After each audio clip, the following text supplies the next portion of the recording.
प्रभू येशूच्या पवित्र नावाला धन्यवाद की आज अत्यंत आशीर्वादित अशा दिनी परमेश्वराने आपल्या सगळ्यांना एकत्रित केलेलं आहे.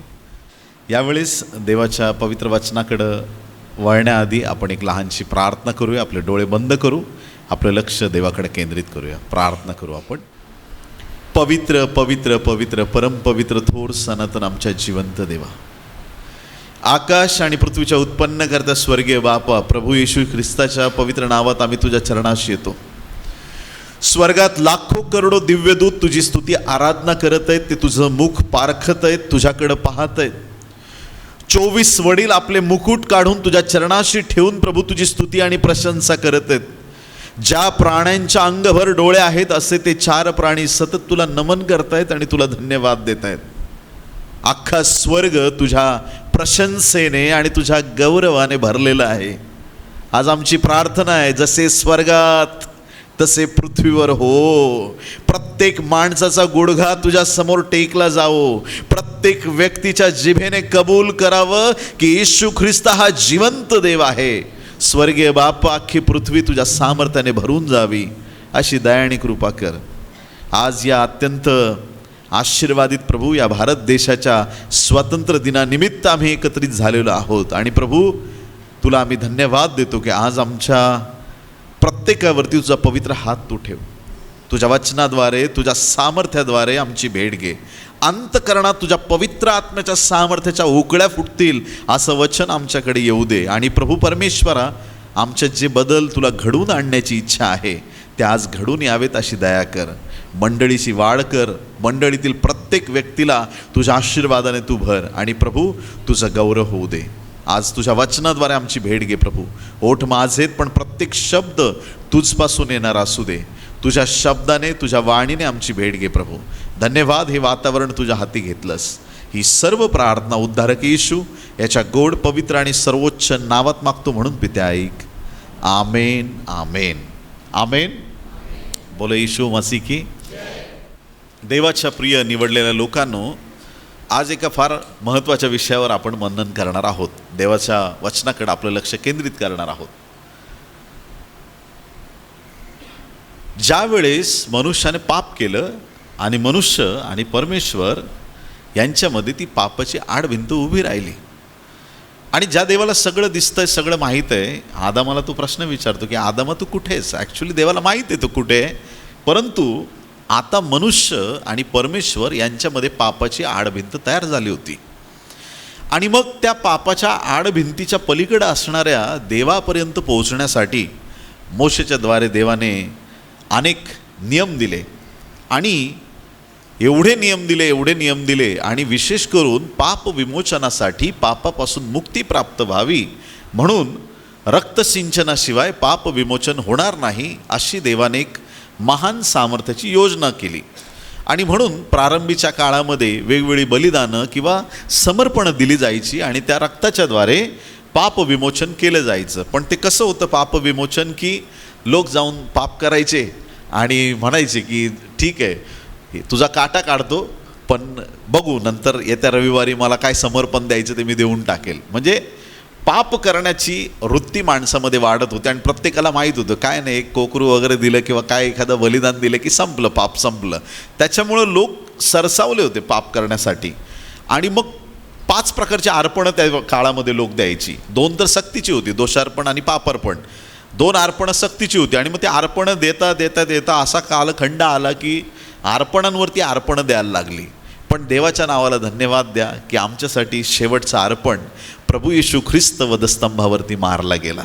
सर्व अर्पणं एकाच अर्पणाच्या द्वारे पूर्ण झाली. आणि ख्रिस्ताच्या बलिदानाद्वारे आता कुठल्याही दुसऱ्या बलिदानाची किंवा कोणाचे रक्त सांडण्याची गरज राहिली नाही.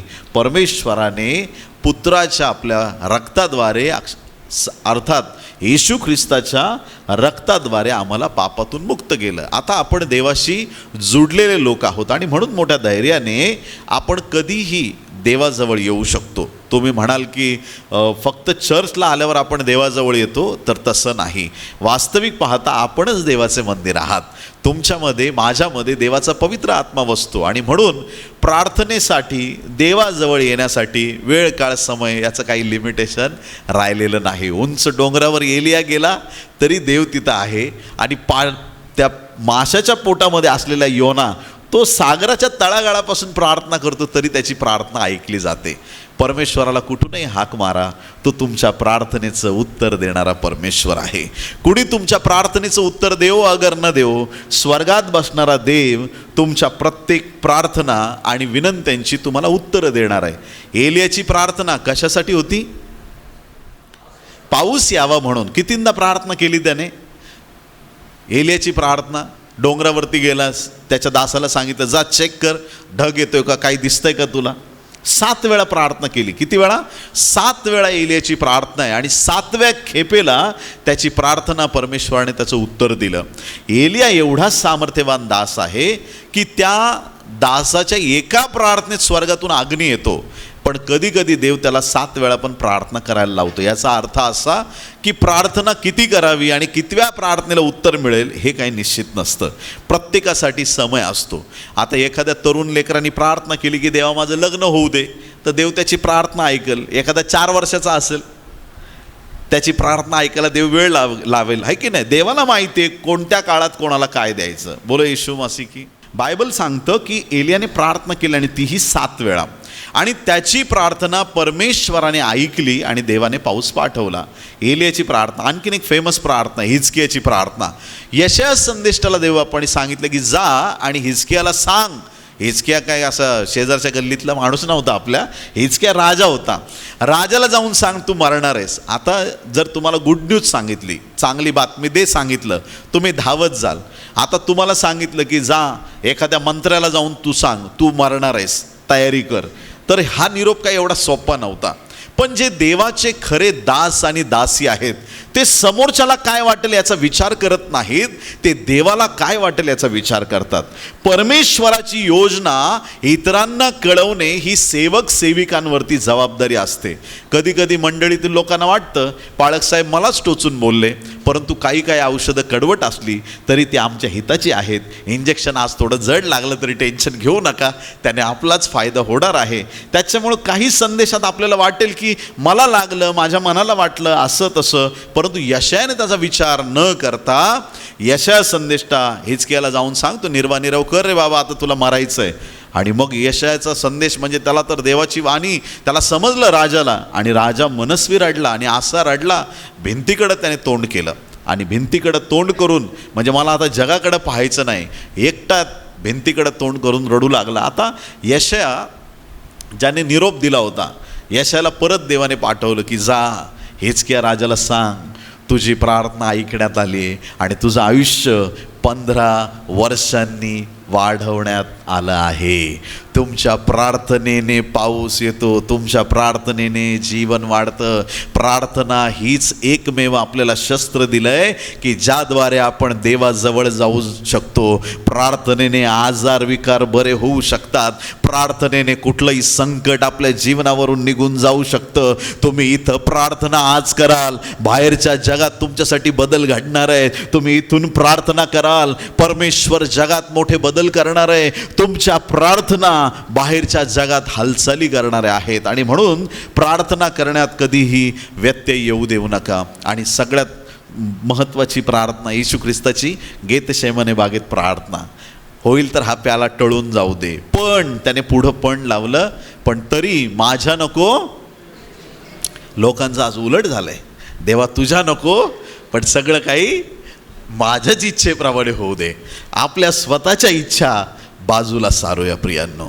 देवाला जास्त कळतं आपल्यापेक्षा की आपल्यासाठी उत्तम काय आहे, आपल्यासाठी चांगलं काय आहे, आपल्या जीवनासाठी योग्य काय आहे, ते आपल्यापेक्षा आपल्या परमेश्वराला जास्त कळतं. आणि म्हणून येशू ख्रिस्ताची प्रार्थना ही आपण रोज केली पाहिजे. आपण रोज पित्याला म्हटलं पाहिजे आज तुझ्या इच्छेत काय आहे ते माझ्या जीवनात घडू दे. आणि मग बघा आशीर्वादांवर आशीर्वाद येतील. बऱ्याच वेळा काय मागावं आपल्याला कळत नाही. एका भावाची मी प्रार्थना ऐकली, देवा मला हेलिकॉप्टर दे. आता त्याची प्रार्थना होती. आता देवच आहे तो, काही देऊ शकतो. काय तुम्हाला असं हसतंय तुम्ही, काय देव हेलिकॉप्टर देणार नाही? देऊ शकतो का नाही देऊ शकत? हां, मग देऊ शकतो. बरं देऊ शकतो, पण मागायचं कधी हे पण कळालं पाहिजे. आता ह्याला राहायला घर नाही, हेलिकॉप्टर समजा दिलंच देवाने आज संध्याकाळपर्यंत, हा ठेवणार कुठे आहे हा एक प्रश्न आहे, नाही का? आणि मग जर तुला माहीत नाही का तुला गरम होतं आहे म्हणून पंख्याची हवा लागत नाही म्हणून तुला हेलिकॉप्टर पाहिजे, माणूस कधी काय मागतो ना तर ते आपल्याला बऱ्याच वेळा कळत नाही. आणि म्हणून मागण्यासाठी देवाच्या आत्म्याची आम्हाला गरज आहे. प्रार्थना करत असताना देवाने आम्हाला जे सूचित केलं आहे किंवा सांगितलं आहे त्याप्रमाणे आमची प्रार्थना असावी, जेणेकरून त्या प्रार्थनेचे आपल्याला उत्तरही मिळतील आणि आपल्या जीवनात देवाचं गौरव होईल. असं हे प्रार्थनेचं महत्त्व बायबलमध्ये खूप चांगल्या रीतीने दिलेलं आहे. प्रार्थना ही फार महत्त्वाची आहे. पेत्र तुरुंगात होता. प्रेषितांची कृत्ये 12वा अध्याय 4-5 वचनामध्ये पेत्र तुरुंगात आहे. प्रेषितांची कृत्ये 12व्या अध्यायात आणि 4-5 वचनात बायबल सांगतं पेत्र जेलमध्ये, आणि जेलमध्ये बसून तो काय करत होता? देवाकडं बोला. अजिबात नाही. पेत्र तुरुंगात झोपला होता. पेत्र तुरुंगात काय करत होता? झोपला होता. परंतु मंडळी झोपली नव्हती. मंडळी पेत्रासाठी प्रार्थना करीत होती. फार महत्त्वाची गोष्ट आहे. पेत्राला माहीत आहे, पेत्राला एक्सपिरियन्स आलेला आहे. आता पेत्राला ठाऊक आहे की ज्या रात्री समुद्रावरती मोठं वादळ उठलं होतं, मी आणि माझ्याबरोबरचे सगळे 11 शिष्य आम्ही घाबरून गेलो होतो, त्यावेळेस येशू ख्रिस्त काय करत होता? मछव्यामध्ये प्रार्थना करत होता. झोपला होता. येशू निवांत झोपलेला होता. वादळात झोप लागणं अशक्य आहे. धन्य आहेत ते लोक जे संकटात देवावरती भार टाकून निर्भय रीतीने राहतात, ज्यांना गॅरंटी आहे, ज्यांना खात्री आहे संकट किती मोठा असो माझा देव त्याच्यापेक्षा मोठा आहे. अडचणी कशाही असो माझा परमेश्वर निवारण करणारा तो माझ्या बरोबर आहे. माझा परमेश्वर मला सोडणार नाही. वादळाची काय हिम्मत आहे, या पाण्याची काय हिम्मत आहे माझा नाश करण्याची? जो परमेश्वर माझ्या बरोबर आहे आणि जो येशू माझ्या मचव्यात आहे. येशू थोडं तिकडं सरक, मला पण थोडं झोपू दे. हालेलुया.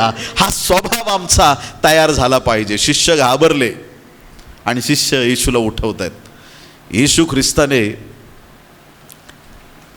वादळाला पण दटावलं आणि शिष्यांना पण दटावलं. बोले येशू मसीह की. फार महत्त्वाचे. कधी कधी आपल्या लोकांना समजून सांगण्यात वेळ जास्त जातो आणि येशू ख्रिस्ताने ते केलं. आता पेत्राला कळालंय संकटात वागायचं कसं. पेत्राला समजलंय अडचणीत वागायचं कसं. पेत्र निश्चिंत आहे. अशी परिस्थिती होती की दुसऱ्या दिवशी पेत्राचा शिरच्छेदच होणार होता. अशी परिस्थिती होती, त्याला जेलमध्ये टाकलंय, उद्या तो मरणार आहे. आणि ज्याला माहीत आहे उद्या मरणार आहे तो शांत निवांत कसा झोपू शकतो? ज्याची खात्री, ज्याचा विश्वास देवावरती आहे, ज्याने आपला भार परमेश्वरावर टाकलेला आहे, फक्त तोच व्यक्ती अशा प्रकारे राहू शकतो.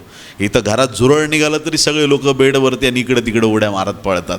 अशी परिस्थिती. आपल्या चर्चचे लोक चांगले आहेत, मी दुसऱ्या लोकांबद्दल सांगतोय. असं काही लोक आहेत थोड्या संकटांना बघून घाबरून जातात. परंतु पेत्र एवढ्या मोठ्या संकटात जेलमध्ये आहे, मरण्याची त्याची आता पुढची स्टेप आहे, पण त्याच्यात तो निश्चिंत आहे आणि परमेश्वराने दूत पाठवून पेत्राची सुटका केलेली आहे. हा मंडळीच्या प्रार्थनेचा भाग आहे. मंडळी ज्यावेळेस प्रार्थना करते एकत्र येऊन, त्यावेळेस मोठ्या आणि महान गोष्टी होतात. आणि म्हणून मंडळीमध्ये ऐक्य असणं आणि एकीने प्रार्थना करणे, एकजुटीने प्रार्थना करणं हे फार गरजेचं आहे. एक एक व्यक्तीसाठी, देशासाठी, राष्ट्रासाठी प्रार्थना करणं गरजेचं आहे. ती प्रार्थना परमेश्वर नक्की ऐकतो किंवा त्याचं उत्तर देतो. कशी प्रार्थना करणार आम्ही? कोण शिकवणार? कसं? बरेच लोक सांगतात आम्हाला माहीत नाही कशी प्रार्थना करावी. एकमेकांशी कसं बोलतात तसं देवाशी बोलणं म्हणजे प्रार्थना आहे. आणि ते कोण आपल्याला दाखवणार, कोण आपल्याला शिकवणार प्रार्थना कशी करायची? तर पवित्र आत्मा आम्हाला शिकवतो प्रार्थना कशासाठी केली पाहिजे, कशासाठी नाही केली पाहिजे. नको त्या गोष्टीसाठी प्रार्थना करण्यात वेळ घालवू नका. ज्या गोष्टी देव तुम्हाला प्रकट करतोय त्या गोष्टींसाठी नक्की प्रार्थना करा, ज्याचं उत्तर परमेश्वर तुम्हाला नक्की देईल. रोमकरसपत्र 8वा अध्याय आणि 26वा वचन. तसेच आत्माही आपल्या अशक्तपणात आपल्याला हातभार लावतो, कारण आपण यथायोग्य प्रार्थना कशासाठी केली पाहिजे हे आपल्याला ठाऊक नाही. कशासाठी प्रार्थना केली पाहिजे हे आपल्याला ठाऊक नाही, पण आत्मा स्वतः अनिर्वाच्य कण्याने मध्यस्थी करतो. पवित्र आत्मा मध्यस्थी करतो. पवित्र आत्मा आपल्याला शिकवतो की आपण कशासाठी प्रार्थना केली पाहिजे. प्रार्थनेने ज्या गोष्टी तुम्हाला हव्यात किंवा ज्या गोष्टींची तुम्हाला नितांत गरज आहे, प्रार्थनेच्या द्वारे तुमच्या प्रार्थनेची उत्तरं परमेश्वर देवबाद देतो. आणि म्हणून प्रार्थना करणं हे फार गरजेचं आहे. मग प्रार्थना फक्त चर्चला आल्यावरच का? प्रार्थना फक्त सकाळी एकदा उठल्यानंतरच का? प्रार्थना फक्त घरी संध्याकाळी का? नाही, आमचं जीवन प्रार्थनामय असावं. आमचं जीवनच प्रार्थनामय असावं. प्रत्येक क्षणी आम्ही प्रार्थनेत तयार आणि तत्पर असलं पाहिजे. निरंतर प्रार्थनेमध्ये असलं पाहिजे. ज्या ज्या वेळेस तुम्ही वाटेने चालले तरी तुमच्या मनात अंतकरणात देवासाठी गुणनवाद चाललं पाहिजे. देवाची स्तुती आराधना करत चाललं पाहिजे. देवाची गीतं गायली पाहिजे. देवाला गौरव देत राहिलं पाहिजे. आपल्या अंतकरणात प्रभूला गायन वादन करा, बायबल सांगतं. त्याची स्तुती आराधना करत राहिली पाहिजे. कंटिन्यू रात्रंदिवस त्याचं मनन करत राहिलं पाहिजे आणि त्याला गौरव देत राहिलं पाहिजे. हे आमचं प्रार्थनामय जीवन परमेश्वराला संतुष्ट करणार आहे. जर आमचं प्रार्थना जीवन खंडित झालं तर लोक खूप ओरडतात कधी कधी प्रार्थनेत. प्रार्थना जीवन आमचं पक्कं पाहिजे. निरंतर आम्ही प्रार्थना केली पाहिजे. एखादा व्यक्ती प्रार्थना करतो तर त्याच्यात आम्ही होय आणि आमेन म्हटलं पाहिजे.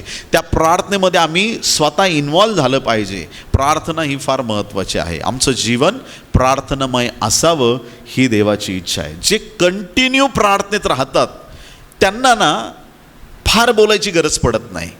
ऐकता तुम्ही? बऱ्याचदा काय होतं की एखाद्याला सांगितलं की प्रार्थना कर. काही लोकांची प्रार्थना इथून दिल्लीपर्यंत असते. खूप लांबलचक प्रार्थना असते आणि बघून असं वाटतं की कमीत कमी 2 वर्ष याला संधी कोणी दिली नसेल प्रार्थनेसाठी, म्हणून आज सगळा राग हा व्यक्ती इथं काढतोय. आणि मंडळीत उभं राहिल्यानंतर मग ह्याच्यासाठी प्रार्थना, त्याच्यासाठी प्रार्थना, माझ्या घरचे, माझे नातेवाईक, माझे काका, मामा, मावशी, म्हणजे त्यांना असं वाटतं की आपल्याला ही संधी मिळालेली आहे. येशू ख्रिस्ताने काय लांबलचक प्रार्थना केली त्या कबरेच्या बाहेर, लाजराच्या कबरेच्या बाहेर. त्याला काही खूप मोठी प्रार्थना करायला लागली. पेत्राला म्हटलं का, पेत्रा काळी 4 धर बरं, आता जरा एक भजनच घेऊ आपण आणि नंतर बघू, जरा 2-4 तास आराधना झाल्याच्या नंतर मग आपण प्रार्थना करू. भूतं काढताना पण लोक सकाळी प्रार्थनेला सुरुवात करतात आणि म्हणतात तू संध्याकाळपर्यंत गेलाच पाहिजे. काय व्हॅलिडिटी आहे आणि काय पॉवर आहे तुझी.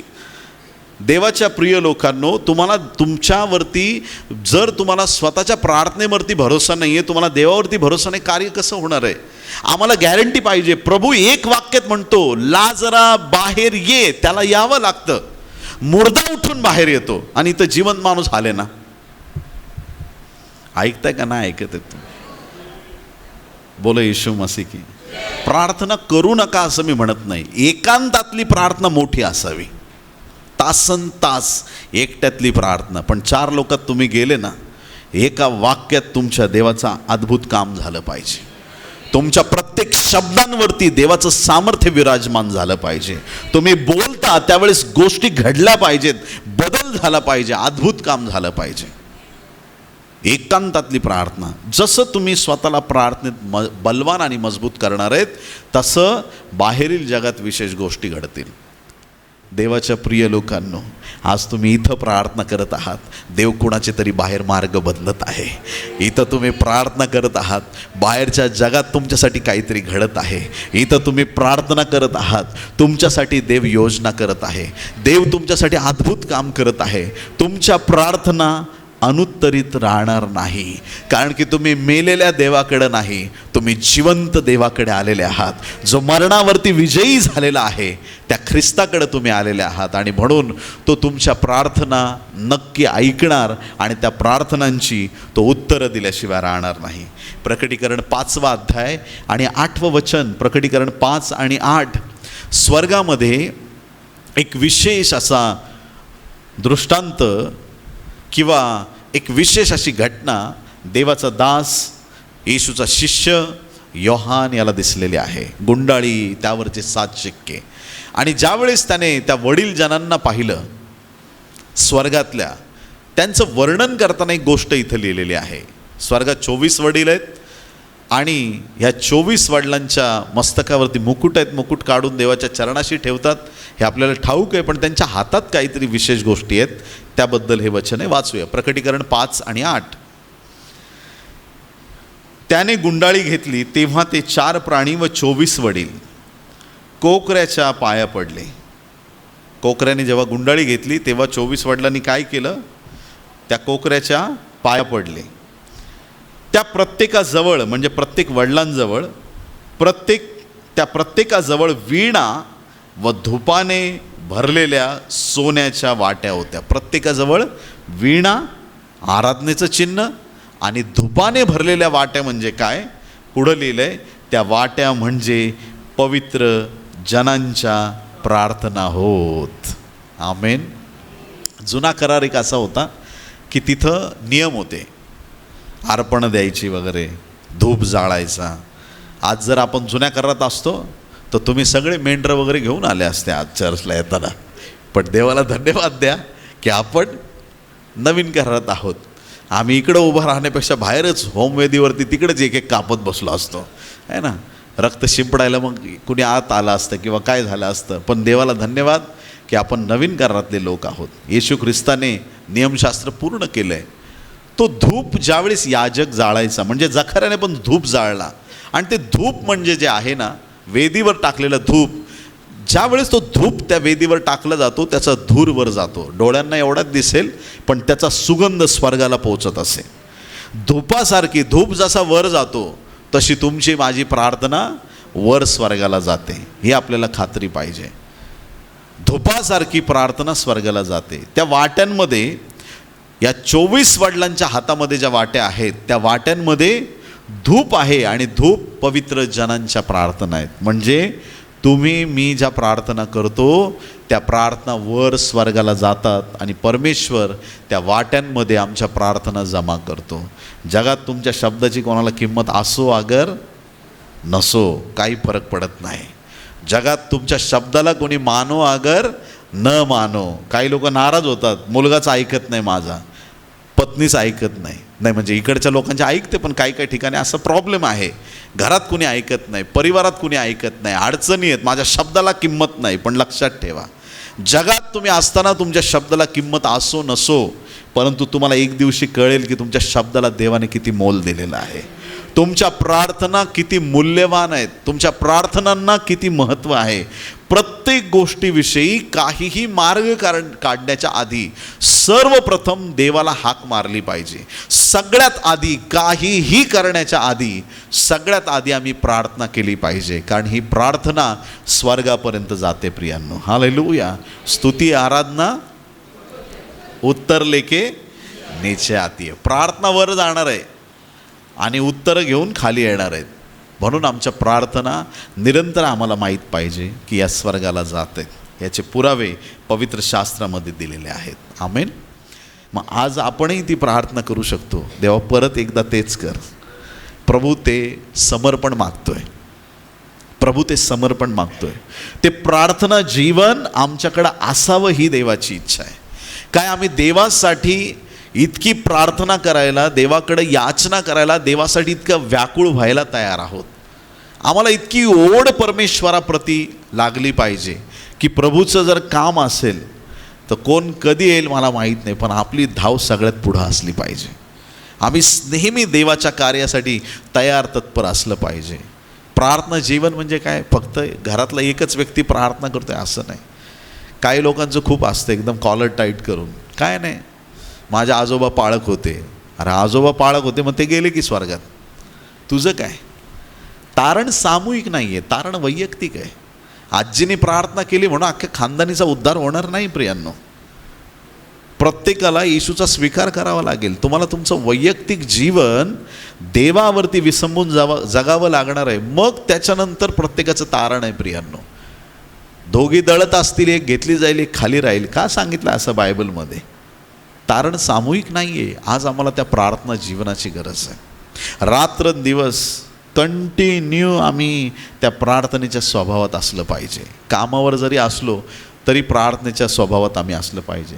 कधी अडचणी येतात, अडखळणं येतात, कधी काही गोष्टी असतात, त्या कोणाला शेअर करू शकत नाही. देवाला तुम्ही सांगू शकता, मोकळेपणाने तुमचं मन देवापुढं तुम्ही सादर करू शकता. आणि जगाची एक रीत आहे प्रियांनो, आज जर तुम्ही तुमच्या दुःखात एखाद्याला काही सांगायला गेलात ना, उद्या तोच त्याच गोष्टीची टिंगल करेल तुमच्या पुढे.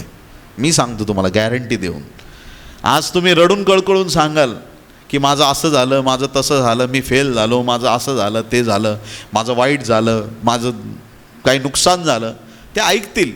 चेहरा उतरवलेला करून तुमच्या पुढे ऐकतील, पण 4 लोकांना जाऊन सांगतील कसलं काय, अभ्यासच करत नाही, नापास झाला 4 वेळा, काय झालं त्याचं. पण देव तुमची कधीच टिंगल टावळी करणार नाही. तुमच्या दुःखात तो तुमच्यावर कधी हसणार नाही, कधी तो तुम्हाला दोष देत बसणार नाही. तो म्हणेल भिवू नको, मी तुझ्याबरोबर आहे, मी सतत तुझी प्रार्थना ऐकणार आहे. कोणी ऐको न ऐको, प्रभू आपल्या प्रार्थना ऐकत आहे. बोलो येशू मसीह की. मग ते प्रार्थनेचं जे वातावरण आहे ते सगळ्या आपल्या पिढ्यांना त्याच्यामध्ये गोडी लागायला सुरुवात होते. आज जर आईबाप प्रार्थना करत असतील, लेकरांना गोडी नसली तरी आपोआप त्यांच्यात निर्माण होईल. आईबापच जर 4-4 तास पिक्चर बघत असतील, लेकरं 8 तास बघतील, मी गॅरंटी देतो. आई बापाचं वागणं कसं आहे घरात, त्याच्यावर लेकरांचं ठरतं ते कसं वागणार आहेत. आई बापाने एखादी चूक केली, लेकरं पाहतात. आपल्याला वाटतं लहान आहेत लेकरं, त्यांना काही कळत नाही. मी तर म्हणतो मोठ्या माणसांपेक्षा लेकरांना थोडं जास्त कळतं. लेकरांकडं ग्रास्प करण्याची आकलन शक्ती फार असते. आपला बिहेव कसा आहे, वागणं कसं आहे. आपण जर घरात शिस्त लावली प्रार्थनेची तर पिढ्या आशीर्वादित होतात. 2 तिमोथी 1 अध्याय 5 ते 7 वचनं. तिमोथ्याला 2 पत्र 1 अध्याय 5, 6 आणि 7 3 वचनं आपण पटकन वाचूया. तो विश्वास राहिल्याने तुझी आजी लोईस, तुझी आजी म्हणजे तिमोथ्याची आजी.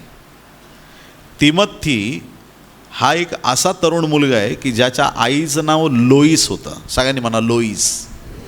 आहे कोणाचं नाव इथं लोईस असतं? आपल्या ह्याच्यात बऱ्याच लोकांचं असतं, लुईस असतं इंग्लिश, मराठी भाषांतात लोईस नाव दिलेलं आहे. तर तो विश्वास पहिल्याने तुझी आजी लोईस हिच्या ठाई होता. तो विश्वास म्हणजे देवाप्रतीचा विश्वास तुझ्या आजीमध्ये होता, लोईसमध्ये होता. पुढं लिहिलंय तुझी आई युनिके हिच्या ठाई होता. बघा, आजीमध्ये विश्वास आहे, आईमध्ये विश्वास आहे. आजीची मुलगी म्हणजे त्याची आई. त्या युनिकेमध्ये, लोईसमध्ये, आजीमध्ये, लोईस आजीमध्ये विश्वास आहे. तोच युनिके आईमध्ये विश्वास आहे. पुढं बायबल सांगतं आणि तोच तुझ्या ठाई आहे असा मला भरवसा आहे.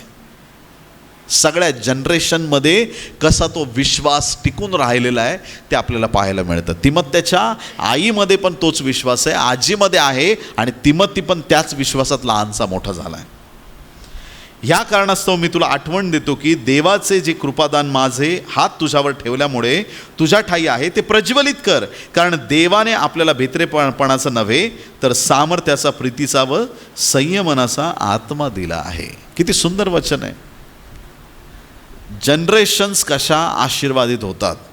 आज जर तुम्ही विश्वासात आहात तर तुमच्या पुढच्या पिढ्या विश्वासात स्थिर होत जातील. आज जर आम्ही प्रार्थना करतो तर आमच्या लेकरांना, परिवाराला पण प्रार्थनेची सवय लागली पाहिजे. प्रार्थना करत असताना लेकरांना हे शिक्षण देणं गरजेचं आहे की बाळा रे, आपण जसं एकमेकांशी बोलतो तसं प्रार्थना म्हणजे देवाशी बोलणं आहे. आणि जशी ह्या प्रार्थनेची सवय आपल्या परिवारात प्रत्येकाला लागते, आपला परिवार एक प्रार्थनामय परिवार होऊन जातो. आणि देवाची उपस्थिती एवढी अशा घरांमध्ये असते ना प्रियांनो, की कधी कधी असा समय तुम्हाला बघायला मिळेल. माझे शब्द कदाचित जड वाटतील ऐकायला, पण घ्या ऐकून, आता काही पर्याय नाही आहे. इतकी उपस्थिती तुमच्या घरात राहील ना की बिना प्रार्थनेच्या गोष्टी तुमच्यासाठी घडतील. आता काही लोक म्हणतील न मागता कसं काय मिळणार आहे, प्रार्थना केली तर मिळतं, हे काय तुम्ही सांगताय. इतकी उपस्थिती, तुम्ही कंटिन्यू प्रार्थना करताय, तुमच्या घरातच देवाचं सामर्थ्य आहे. बेतेसदासारखं घरातच देवाचं सामर्थ्य आहे, एवढी उपस्थिती आहे. एखादा आग लावायला आला, तोंड उतरून आला, घरात आला की त्याचं मन बदलतं एकदम. असं रेजराट काय नाही, सहज आला होता भांडायला, पण त्या उपस्थितीमध्ये त्याच्या तोंडातून शब्दच बाहेर निघाला. देवाने त्याचा बलाम करून टाकलाय. माहिती आहे ना, बलाम आला होता शाप द्यायला, मुखातून आशीर्वाद काढले देवाने त्याच्या. असे तुमचे वैरी तुमच्यासाठी बलामासारखे परमेश्वर त्यांचे शाप जे ते आशीर्वादात बदलणार आहे. ती उपस्थिती आमच्या घरात आमच्या जीवनात असणं गरजेचं आहे. एखादा आजारी आला तरी तो तुमच्या घरात बरा होणार आहे. एखादा डिस्टर्ब माइंडने आला तरी तो तुमच्या घरात आल्यानंतर त्याला एक वेगळी शांती आणि समाधान मिळणार आहे. अशी उपस्थिती, असं सामर्थ्य परमेश्वराने आमच्या परिवारात द्यावं म्हणून आम्हाला निरंतर प्रार्थनेत राहायचं. मी असं 10वी 11वीला होतो काहीतरी, आणि जे माझे पास्टर होते ते एक दिवशी घरी आले माझ्या, आणि मी बसलो होतो. तर त्यांनी म्हटलं की आपल्याला नालासोपाराला जायचं आहे. अशा अशा ठिकाणी एक पास्टर आहेत, त्यांना भेटायला जायचं आहे आणि खूप मोठे देवाचे सेवक आहेत, तू चल बरोबर. तर माझा पाय मुरगळला होता आणि पूर्ण पायाला बँडेज लावलं होतं. सुजलाय टंब पाय एकदम. मी म्हटलं पास्टर माझा पाय. अरे मैंने देखा ही नाही बोलले, मला माहीतच नाही तुझ्या पायाला असं झालं आहे. बरं बरं ठीक आहे तू थांब, पण मला माहीत नाही. मला एकदम देवाने बेचैन केलं. मी म्हटलं नाही पास्टर मी येणार, मला यायचं आहे तुमच्याबरोबर. आता पास्टर म्हणतात नको, पण त्यांनी मला सांगितलं आहे म्हणून मी माझ्या पास्टरचा शब्द कधी टाळला नाही, कधीच नाही, नेव्हर. मी म्हटलं नाही मला यायचंच आहे, मी येणारच. लंगडत लंगडत लंगडत कसं तरी माहीम स्टेशन गाठलं, ट्रेनमध्ये बसलो, नालासोपाराला गेलो, रिक्षा केली, पोचलो पास्टरांच्या घरी. आता तिथं गेल्याच्या नंतर बेल वाजवली, दरवाजा उघडला, आणि मी जसा माझा मुरगळलेला पाय जो होता, जसा त्या घरात पहिलं पाऊल ठेवलं, फुग्यातून कशी हवा जाते तशी सगळी सूज निघून गेली. मी पाय जमिनीवर मारतोय, माझा पास्टर माझ्याकडे बघतोय, क्या हुआ? बोलो कुछ नहीं. बोला ऐसा क्यों कर रहा है? एवढा वेळ लगडत आला, काय झालं तुला? पूर्ण बँडेज मी सोडलं. 100% पाय हील झाला होता, 100%. 1% त्याच्यात काही वेदना राहिलं नव्हत्या. ना त्या दासाला मी भेटलो, ना त्या दासाने माझ्या डोक्यावर हात ठेवला, ना त्या दासाने काही माझ्यासाठी प्रार्थना केली. पण मी तेव्हा उमगलो प्रियांनो, हे घर प्रार्थनेचं घर आहे, हे घर देवाच्या सामर्थ्याने भरलेलं घर आहे. या घरात देवाची उपस्थिती आहे. या घरामध्ये कुठल्याही प्रकारचं अरिष्ट किंवा अनिती वाईट गोष्टी नाही. त्या घरातच देवाची एवढी उपस्थिती. मग आता हे फक्त बाकीच्यांसाठी नाही घडणार, हे तुमच्यासाठी पण घडणार आहे. तुम्ही आपल्या घरामध्ये पाऊल ठेवल्यानंतर एक अलौकिक शांती तुम्हाला मिळणार आहे. तो उंबरा एकदा ओलांडला ना, तुम्हाला जाणवलं पाहिजे की हा मी माझ्या घरात आलोय जिथं देवाची उपस्थिती आहे. तुम्ही जगात जाता, बाहेर फिरता, इकडं तिकडे, इथं रस्त्यावर कोणाला एक थोडा कट मारला बाईकवरती तर लोक भांडणं करतात. कुठं रस्त्याने चाललं, लोक एकमेकांची शिवीगाळ करतात, कोणी कोणाशी नीट बोलत नाही. रस्त्यावरून चाललेला प्रत्येक माणूस एकमेकांचा दुश्मन आहे असं समजूनच जगात लोक चालतात, भांडण्यासाठी कंटिन्यू तयार. आणि मग ह्या धकाधकीच्या जीवनात तुम्ही कामावर जाता, बाहेर जाता, शेजाऱ्यांमध्ये, नातेवाईकांमध्ये सगळे असे क्रूर भावनेने वागतात.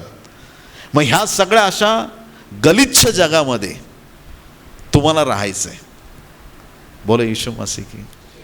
तर देवाच्या प्रिय लोकांनो, आमचं प्रार्थना जीवन जेवढं प्रबळ असेल तसं आमच्या परिवारामध्ये आम्हाला विशेष अनुभव येताना दिसतील. घरात एकदा तुम्ही आलात की तुम्हाला ती शांती वाटेल, ते प्रेम, ते जिव्हाळा. आणि ना घरात सगळेच देवाच्या आत्म्याने भरलेत. भांडणं नाही होऊ शकत त्या घरामध्ये. विचार एकमेकांचे भिन्न असू शकतात, पॉसिबल आहे. स्त्रियांचे विचार वेगळे आहेत, पुरुषांचे वेगळे आहेत. मान्य करता तुम्ही? लहान लेकरं, जनरेशनल गॅप आहे. आपल्या आजोबांचे आणि आपले विचार सारखे नाही असू शकत. जनरेशनल गॅप आहे. त्यांचा काळ वेगळा होता, त्या पिढीमधल्या गरजेनुसार ते घडले गेले. आत्ताचा काळ वेगळा आहे, आपल्या नंतरच्या पिढ्या ह्या फार वेगळ्या असतील. जनरेशनल गॅप आहे. पिढ्या बदलतात, देव बदलत नाही प्रियांनो. तो अब्रामाचा देव आहे, तो इसाकाचा देव आहे, तो याकोबाचा देव आहे. आणि म्हणून पिढ्या जरी बदलल्या, आमच्या विचारांमध्ये जरी तफावत असली तरी एक देव असल्या कारणाने आपण एकीने राहू शकतो. घरात कितीतरी वेळा असं होतं, गैरसमज होतात की कितीतरी वेळा कम्युनिकेशन नसलं ना घरामध्ये तर मग विसंगती तयार होते. पण ज्यावेळेस तुमच्याकडे अंडरस्टँडिंग आहे, समजदारपणा आहे, ज्यावेळेस तुम्ही एकमेकांना जे वचन दिलेलं आहे ते आयुष्यभर लक्षात ठेवता, सुखात आणि श्रीमंतीत आणि रोगात आणि आरोग्यात, प्रत्येक परिस्थितीत, मरणाने आपला वियोग होईपर्यंत. कधी आवाज का खोल जातोय तुमचा? फारच महत्वाचा मुद्दा दिसतोय.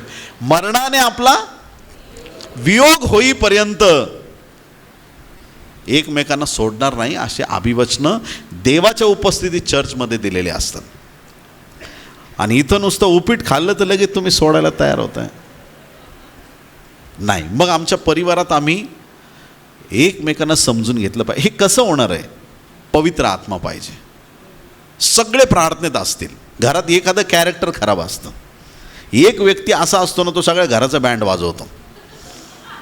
एकच व्यक्ती, सगळे चांगले असतात, हे चांगले, ते चांगलं, हे चांगलं, पण एक कोणीतरी असतो असा घरात, ते कॅरेक्टरला जपणं फार कठीण असतं.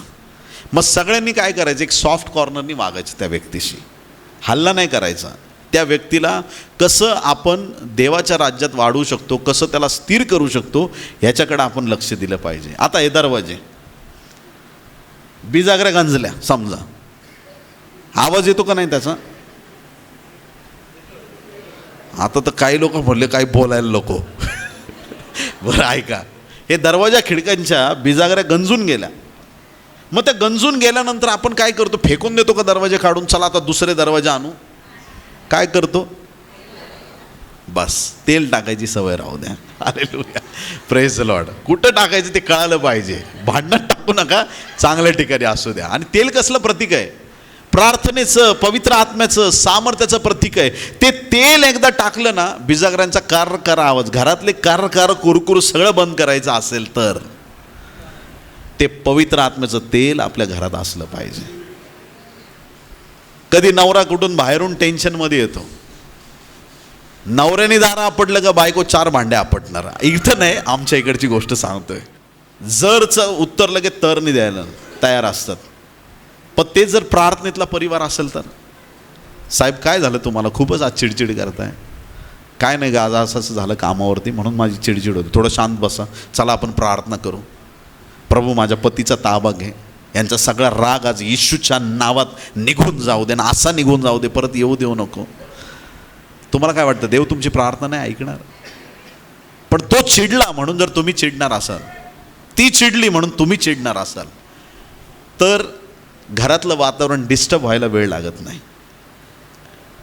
परिवार आहे आपण, दुश्मन नाही एकमेकांचे. जग असंच आहे. पण त्या गोष्टी आपल्या परिवारात नसाव्यात. आपल्या घरात प्रार्थनेचं वातावरण पाहिजे. प्रत्येक गोष्टीसाठी प्रार्थना. कधी कधी भाऊ भाऊ एकमेकांशी बोलत नाहीत. आई वडील काय करायचं ते बोलत नाहीत. अरे तुम्ही आई बाप आहेत, घ्या दोघांना समोर, हंटर खाली. का रे बोलत नाहीस? चल तुमच्या दोघांसाठी प्रार्थना करतो. कोणा ते रागाचा आत्मा दिसणाऱ्या भावावर प्रेम करत नाही, स्वर्गाच्या देवावर काय प्रेम करणार आहे? बायबलचं वचन आहे. जेव्हा कधी तुम्हाला अशा अनुभव परिवारात येतात, प्रार्थनेने ते सॉल्व होतील प्रियांनो. 100% गॅरंटी देतो मी. प्रत्येक अशा गोष्टी, ज्या गोष्टी तुम्हाला जगात त्याचं उत्तर मिळत नाही, पती पत्नीमधले वादविवाद, भावंडांमधले, आई वडिलांबरोबर, नातलगांमध्ये, प्रत्येक गोष्ट प्रार्थनेने सॉल्व होऊ शकते. बरं, चिल्लरचा आवाज येतो जास्त का नोटांचा येतो? हां, जे आवाज जास्त करतात ते चिल्लर असतात. ज्याची किंमत जास्त आहे, ज्याला माहिती आहे माझी किंमत जास्त आहे, ते क्षुल्लक गोष्टीवर भांडत बसत नाहीत. ते लेट गो करायला तयार असतात. चल जाऊ दे, चल जाऊ दे, होईल काय नाही, चल सोड. कारण त्याला माहिती आहे माझी किंमत जास्त आहे आणि मी कोणाच्याही नादी लागलो तर माझा आध्यात्मिक जीवनावर दुष्परिणाम होऊ शकतो. किती सहन करायचं? 7च्या 70 वेळा माफ करायला सांगितलंय. रेल्वे तिकीट तुम्ही ॲडव्हान्स बुकिंग करता, बसचे तिकीट ॲडव्हान्स बुकिंग करतात, तुम्ही क्षमेचे ॲडव्हान्स तिकीट बुक करा असं बायबल सांगतंय. थोडक्यात ॲडव्हान्समध्ये माफी करून टाकायची. पती पत्नींनी आयुष्यभरासाठी, पती पत्नी एकमेकांवरती एवढं विसंबून प्रेमाचं वातावरण घरामध्ये पाहिजे. लेकरांमध्ये त्या प्रीतीच्या वातावरणात, त्या प्रार्थनामय वातावरणात घरामध्ये ती उपस्थिती येणार आहे प्रियांनो. देव बोलतो आपला, बोलतो का नाही बोलत? हो का नाही? बोलतो. एकदा देवाने मला असंच विचारलं, जसं मी बोलतो ना तसं मी प्रार्थनेत मी देवाशी बोलतो. प्रभूची वाणी आली मला, तुला स्वर्गात काय यायचंय? काय यायचंय स्वर्गात? माझ्या मिनिस्ट्रीचं पण नाव आहे वेलकम टू हेवन मिनिस्ट्रीज, आणि आम्ही स्वर्गाबद्दल जास्त संदेश देतो. काय यायचं स्वर्गात? मग पवित्र आत्म्याने मला प्रकट केलं, स्वर्गात लाखो करोडो दिव्यदूत आहे म्हणून स्वर्गात नाही जायचं आपल्याला. सोन्याचे रस्ते आहेत म्हणून नाही, त्या 12 वेशी आहेत डायमंडच्या आणि याच्यात, त्याच्यामुळं नाही जायचं स्वर्गात. 4 प्राणी अंगभर डोळे त्यांना बघायला नाही जायचं स्वर्गात. स्वर्गाचं वैभव फार जास्त आहे, फार तिथं बऱ्याच गोष्टी आहेत म्हणून नाही. माझा देव स्वर्गात आहे ना म्हणून मला स्वर्गात जायचं बस. मग स्वर्गामध्ये एक आता फार मोठं स्टेटमेंट करेन, नाही ऐकलं नीट तर डोक्यावरून जाईल, पण नीट ऐका. स्वर्गात जर परमेश्वर नसेल, स्वर्गाची किंमत 0 आहे. स्वर्गाला किंमत कुणामुळे आहे? आपल्या परमेश्वरामुळे आहे. बाकी सगळे सेकंडरी थिंग आहेत. सगळ्या गोष्टी त्याच्यासाठी आहेत, त्याच्या गौरवासाठी आहेत. पण स्वर्गातलं मुख्य स्थान परमेश्वराचं आहे. स्वर्गाला किंमत कशामुळे आहे? परमेश्वरामुळे आहे. मग तोच परमेश्वर जर तुमच्या घरात असेल तर, आज जर मोदी साहेब आपल्या चर्चला भेट द्यायला आले, नरेंद्र मोदी साहेब, तुम्हाला रिक्वेस्ट करावं लागेल का लोकल पोलीस स्टेशनला, प्लीज जरा साहेब येणार, तुम्ही प्लीज या साहेब, प्लीज या, आर्मीवाले प्लीज या, प्लीज. तुम्हाला कोणालाच बोलवायची गरज नाही. साहेब आले का सगळे येतात, तसा तो आला की सगळे आशीर्वाद येतात. आधी परमेश्वर पाहिजे प्रियांनो. ईश्वर प्राप्तीसाठी झटणं गरजेचं आहे, त्यासाठी प्रार्थना जीवन भक्कम करणं गरजेचं आहे. परमेश्वरा तू माझ्या परिवारात ये, माझ्या मंडळीत ये, माझ्या जीवनात ये, माझ्या मुलाबाळांमध्ये, माझ्या कुटुंबात ये. त्याची उपस्थिती, आशीर्वाद तुमच्याकडे घेऊन येणार आहे. आजपर्यंत पवित्र शास्त्रात ज्यांनी अंतःकरणापासून प्रार्थना केली, परमेश्वराने कुणाचीच प्रार्थना अवेरिली नाही. तुम्ही गुडघे टेकायच्या आत स्वर्ग उघडलेला असतो. प्रार्थनेची पोझिशन घ्यायच्या आत तो उत्तर द्यायला तयार आणि तत्पर असतो. तुम्ही मुख उघडता, त्याचे आशीर्वाद वरून मोकळे होतात. प्रियांनो, तुम्ही मागता, कल्पना करता, त्याच्यापेक्षा अधिक तो देणारा देव आहे. कुठल्या देवाकडे तुम्ही आलायत? हा लिमिटलेस परमेश्वर आहे. कुठल्या देवाकडे तुम्ही आलाय? हा लिमिटलेस, म्हणजे त्याला काही सीमाच नाही आहेत.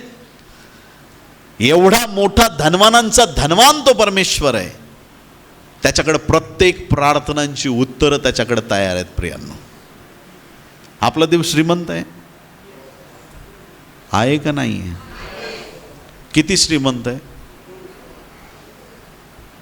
आकाशातले तारे मोजले तुम्ही? तिकडं आमच्या भागातल्या लेकरांनी खूप प्रयत्न केले. आपल्या चेंबूरमध्ये कोणी आहे का तारे मोजले वगैरे? लाखो करोडो तारे आहेत आकाशात. कधी ऐकलं एखादा तारा एखाद्या श्रीमंत माणसाने विकत घेतला? अंबानी फॅमिलीत नुकतंच लग्न झालंय, सोनबाईला एक नवीन तारा घेऊन दिला अंबानी साहेबांनी, असं ऐकलं? शक्यच नाही. जगातले श्रीमंत लोक आहेत, बिली गेट्स, वॉरन बफे, मोठी मोठी नाव आहेत, श्रीमंत लोक आहेत. कधी ऐकलं यांनी तारा विकत घेतला? नाही घेऊ शकत.